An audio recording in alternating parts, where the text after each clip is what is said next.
Social মিডিয়ায় বেশ কিছুদিন ধরেই ভাইরাল হচ্ছে মৌমিতার হত্যাকাণ্ড। অনেক পাশবিক নির্যাতন করে তাকে হত্যা করা হয়েছে। তার শরীরে কামড়ের দাগ, তার ব্রোন ফ্র্যাকচার হয়েছে, তার ঘাড়ের হাড় ভেঙে গেছে, তার পায়ের হাড় ভেঙে গেছে। খুব নৃশংস রূপে তাকে হত্যা করা হয়েছে। কিন্তু এই হত্যার মূল রহস্যটা কী? কেন তাকে এত পাশবিক ভাবে নির্যাতন করে হত্যা করা হলো, যেটা একটা পশুর সাথেও মানুষ করার দুঃসাহস করে না। সেখানে এতগুলো মানুষ কিভাবে তার উপরে নির্যাতনটা চালালো এবং কেন, এটার পিছনে আসলে কারণটা কি? তো এর পিছনে কারণ যেটা এখন বের হয়েছে, প্রথমেই কিন্তু সন্দেহ করা হয়েছিল একজন পুলিশ কর্মকর্তাকে, সঞ্জয় রায় যার নাম। তাকে সন্দেহ করা হয়েছিল কেননা একটা ব্লুটুথ পাওয়া গিয়েছিল মৌমিতার লাশের পাশে, যেটা কিন্তু সঞ্জয়ের ফোনের সাথে অটো কানেক্ট হয়ে গিয়েছিল। তো সেই সূত্র ধরে সঞ্জয়কে প্রথমে দোষী সাব্যস্ত করা হয়, কিন্তু যখন পোস্টমর্টেম রিপোর্ট আসে তখন সেটাতে দেখতে পায় যে তার শরীরে শুধু একজন না, অনেকগুলো পুরুষের স্পার্ম বা সেমেন পাওয়া গেছে। তো এটা আসলে কোনোভাবেই সম্ভব না শুধু একজন পুরুষের।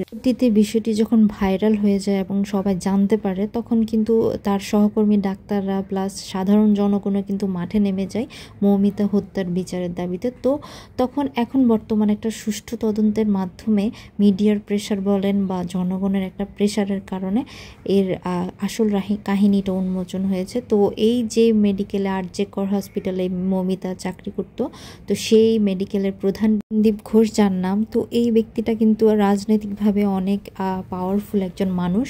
তো এই মানুষটার প্রণোদনায় কিন্তু বেসিক্যালি এই ঘটনাটা ঘটেছে। এখন প্রশ্ন হচ্ছে যে এই লোকটার সাথে মৌমিতার কি সম্পর্ক বা কি সমস্যা হয়েছিল যার কারণে এতটা নৃশংসভাবে ওকে হত্যা করা হলো।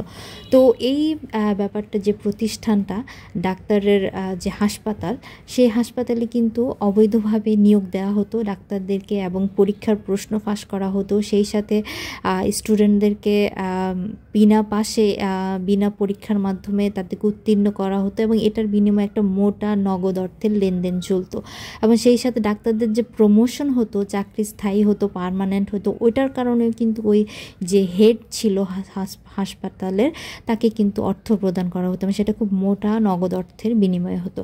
তো মৌমিতা চাকরি স্থায়ী করার জন্য আবেদন করলে বা প্রসিডিউরের মধ্যে গেলে, তখন ওই যে হাসপাতালে যে প্রধান ও মৌমিতার কাছে একটা মোটা অঙ্কের অর্থ দাবি করে।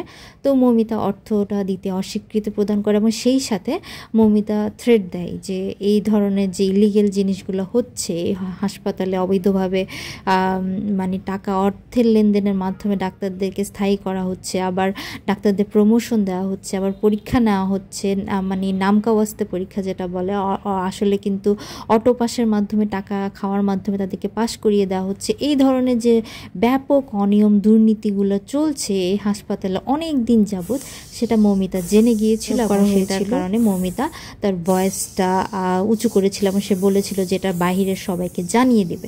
তো এর কারণে সন্দীপ ঘোষ যে হাসপাতালের প্রধান, সে কিন্তু খুব ভালোভাবে চটে যায় এবং সেই মূলত এই হত্যার মূল পরিকল্পনাকারী। কিন্তু যেহেতু সে একজন পলিটিক্যাল একজন পাওয়ারফুল মানুষ, তো সেই জন্য এই জিনিসটাকে ধামাচাপা দেওয়ার জন্য প্রথমে বলা হয়েছিল আত্মহত্যা।